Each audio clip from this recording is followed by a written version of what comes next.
കർത്താവിൻ്റെ അതിപരിശുദ്ധമായ നാമത്തിന് നന്ദി നിറഞ്ഞ ഹൃദയത്തോടുകൂടെ സ്തോത്രം ചെയ്യുന്നു. അനുഗ്രഹിക്കപ്പെട്ട പ്രഭാതയാമത്തിൽ വീണ്ടും എൻ്റെ യൂട്യൂബ് ചാനലിൽ നിങ്ങളെ അഭിസംബോധന ചെയ്യാൻ കഴിയുന്നതിൽ എനിക്ക് സന്തോഷമുണ്ട്. കഴിഞ്ഞ ദിവസം ഞാൻ നൽകിയ വിഷയം പൊതുജനങ്ങൾ ഏറ്റെടുത്തതിൽ എനിക്ക് വളരെയേറെ സന്തോഷമുണ്ട്. ഇന്നും ആനുകാലികമായ ഒരു സംഭവം വിശദീകരിക്കാനാണ് ഞാൻ താല്പര്യപ്പെടുന്നത്.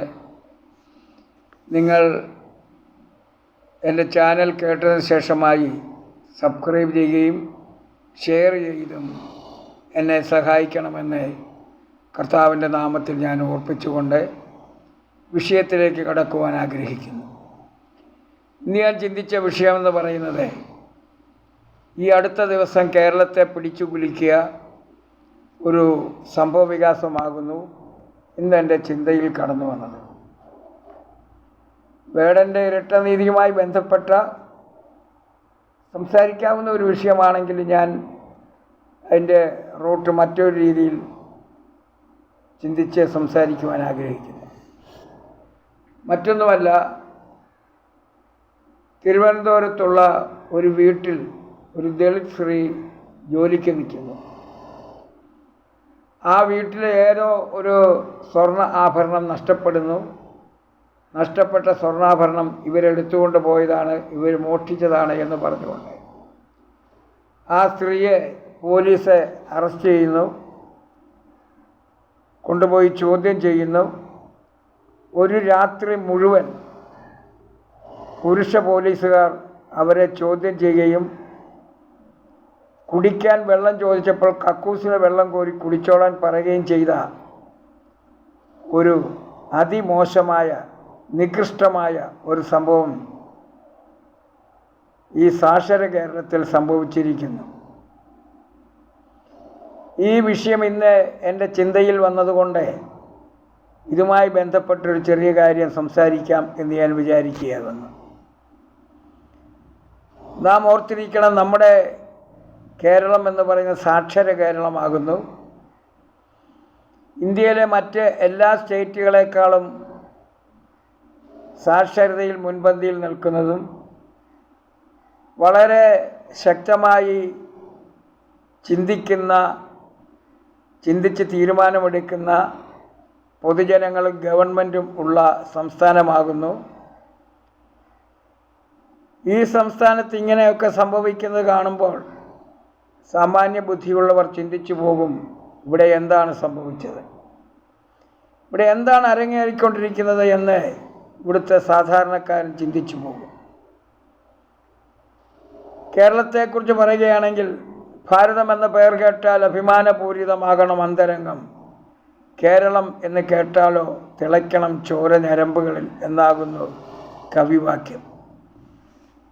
ഇത് നമ്മൾ ചിന്തിക്കുമ്പോൾ ഇന്ന് കേരളം എന്ന് കേട്ടാൽ അഭിമാനപൂരിതമാകില്ല, മറിച്ച് കേരളമെന്ന് കേൾക്കുമ്പോൾ തല താഴ്ത്തേണ്ട സ്ഥിതിവിശേഷം ചില സംഭവങ്ങളുടെ ബന്ധത്തിൽ പോലും സംഭവിച്ചു കൊണ്ടേയിരിക്കും.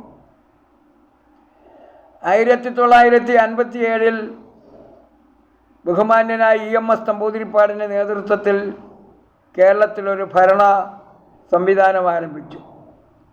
ലോക ചരിത്രത്തിൽ തന്നെ ആദ്യമായി കമ്മ്യൂണിസ്റ്റ് പ്രസ്ഥാനത്തിൻ്റെ ഭരണം ആരംഭിച്ചത് കേരളത്തിലാകുന്നു എന്ന് പറയപ്പെടുന്നു.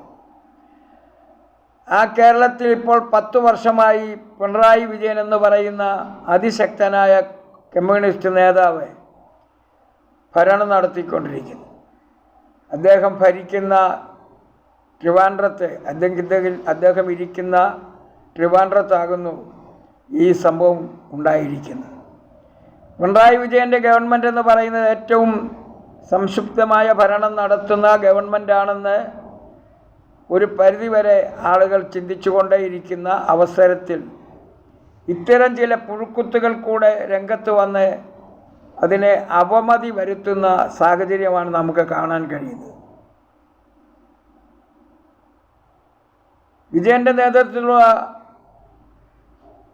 പിണറായി വിജയൻ്റെ നേതൃത്വത്തിലുള്ള കമ്മ്യൂണിസ്റ്റ് ഗവൺമെൻറ്റിനെ സംബന്ധിച്ചിടത്തോളം സ്ത്രീപക്ഷപാതിത്വം നിറഞ്ഞു നിൽക്കുന്ന, സ്ത്രീകൾക്ക് ഏറ്റവും കൂടുതൽ അഭിമാനകരമായി ജീവിക്കാൻ കഴിയുന്ന സാധ്യത ഉണ്ടാക്കിക്കൊടുക്കുന്ന സംസ്ഥാനമായി കേരളം മാറിയിട്ടുണ്ട്. പക്ഷേ ചില പുഴുക്കുത്തുകൾ ഇതിനിടയിൽ സംഭവിക്കുന്നു. ഏറ്റവും പ്രധാനമായി ആശമാരുടെ പ്രശ്നം ഇതുവരെ പരിഹരിക്കപ്പെട്ടില്ല. അതിനിടയിലാകുന്നു ഒരു സ്ത്രീയെ പുരുഷ പോലീസുകാർ പിടിച്ചുകൊണ്ടുപോയി നിർദാക്ഷിണ്യം അവരെ വളരെ കഷ്ടപ്പെടുത്തുന്ന രീതിയിൽ ചോദ്യം ചെയ്യൽ നടന്നത് എന്ന് മനസ്സിലാക്കാൻ കഴിയും. ഇവിടെ നീതിയുക്തമായ ഒരു ഭരണം നടക്കുന്നുണ്ടോ എന്ന് സംശയിക്കത്തക്ക രീതിയിലാണ് കാര്യങ്ങൾ നീങ്ങിയത്. അത് വളരെ ഖേദകരവും മനുഷ്യന് പൊറുക്കുവാൻ കഴിയാത്തതുമായ സംഭവമാണ്. ഇതിൽ നിന്ന് നമ്മൾ മനസ്സിലാക്കേണ്ട ഒരു വസ്തുത, ആര് ഭരിച്ചിരുന്നാലും പണക്കാരൻ പണം ഉപയോഗിച്ച് ആരെയും വിലയ്ക്ക് വാങ്ങുകയും അവരെ കൊണ്ട് അവർ ഉദ്ദേശിക്കുന്ന കൃത്യം നടപ്പിലാക്കുകയും ചെയ്യുമെന്ന ഒരു വസ്തുത നമുക്ക് മനസ്സിലാക്കാൻ കഴിയും. ഈ പാവപ്പെട്ട സ്ത്രീ അവരുടെ സ്വർണം എടുത്തിട്ടില്ല എന്ന് ആണയിട്ട് പറഞ്ഞിട്ടും സമ്മതിക്കാതെ അവരെ വളരെ ബുദ്ധിമുട്ടിക്കുകയും ക്ലേശം വരുത്തുകയും ചെയ്തു എന്നാണ് നമുക്ക് മനസ്സിലാക്കാൻ കഴിയുന്നത്. മർദ്ദിച്ചോ ഇല്ലയോ എന്നുള്ളത് നമുക്കറിയില്ല. പത്രദ്വാര അത് നമുക്ക് ശ്രദ്ധിക്കപ്പെടുവാൻ കഴിഞ്ഞിട്ടുമില്ല. എന്തായിരുന്നാലും ഒരു ഭരിക്കുന്ന ആളുകൾ ഒരു സ്ത്രീയോട് കാണിക്കേണ്ട മര്യാദ ആ സ്ത്രീയോട് കാണിച്ചില്ല എന്നുള്ളതൊരു യാഥാർത്ഥ്യമാകുന്നു. ഇത് സംഭവിച്ചു കഴിയുമ്പോൾ നമ്മൾ ഓർത്തിരിക്കണം, നമ്മൾ എവിടേക്കാണ് യാത്ര ചെയ്തുകൊണ്ടിരിക്കുന്നത്. നീതി നടപ്പിലാക്കുന്ന കാര്യത്തിൽ ഭരണകർത്താക്കൾ പരാജയപ്പെട്ടു പോയാൽ ഭരണം അരാജകത്വമായി മാറുമെന്നുള്ള കാര്യത്തിൽ സംശയമില്ല. അടുത്തൊരു തെരഞ്ഞെടുപ്പിനെ നേരിടാൻ പോകുന്ന ഭരണ പ്രതിപക്ഷ കക്ഷികൾ ഇത്തരം പ്രശ്നങ്ങൾ ആയുധമാക്കി മാറ്റും. ഇവിടെ സ്ത്രീകൾക്ക് എതിരെ ഉണ്ടാകുന്ന പ്രശ്നങ്ങൾ മാത്രമല്ല, നിരവധി പ്രശ്നങ്ങൾ നമ്മുടെ നാട്ടിൽ ഈ അടുത്ത നാളുകളിൽ പൊന്തി വന്നിട്ടുണ്ട്.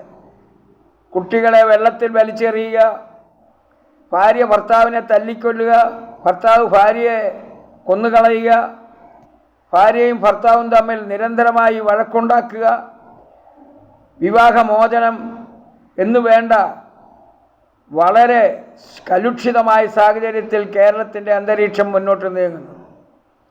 ഇത് ഭരിക്കുന്നവരുടെ പ്രശ്നമാണെന്ന് ഞങ്ങൾ പറയാൻ തയ്യാറല്ല. ഭരിക്കുന്നവരല്ല ഇതിന് ഉത്തരവാദികൾ എന്നുകൂടെ പറഞ്ഞ് ഞാൻ ഈ ഭാഗം മുൻപോട്ട് കൊണ്ടുപോവുകയാണ്. ഇവിടെ പിന്നെ എന്താണ് സംഭവിച്ചുകൊണ്ടിരിക്കുന്നത്? മനുഷ്യൻ മൃഗമായി അധപ്പതിച്ചു കഴിഞ്ഞിരിക്കുന്നു. മനുഷ്യൻ മൃഗത്തിന് തുല്യനായി അധപ്പതിച്ചു കഴിഞ്ഞിരിക്കുന്നു. ആധ്യാത്മികതയുടെ കുറവാകുന്നു ഇതിൻ്റെ കാരണമെന്നുള്ളത് പറയാതിരിക്കാൻ തരമില്ല. എന്തിനേയും ഏതിനേയും രാഷ്ട്രീയമായി കാണുകയും എന്തിനേയും ഏതിനേയും ജാതി കണ്ണുകൾ കൊണ്ട് കാണുകയും എന്തിനേയും ഏതിനേയും വളരെ മോശമായി ചിത്രീകരിക്കുകയും ചെയ്യുന്ന ഒരു സമൂഹം ഈ കേരളത്തിൽ വളർന്നു വന്നുകൊണ്ടേയിരിക്കുന്നു എന്ന് മനസ്സിലാക്കാം. വിവാഹമോചനവും പുനർവിവാഹവും അത്യധികമായി വർദ്ധിച്ചു വന്നിരിക്കുന്നു.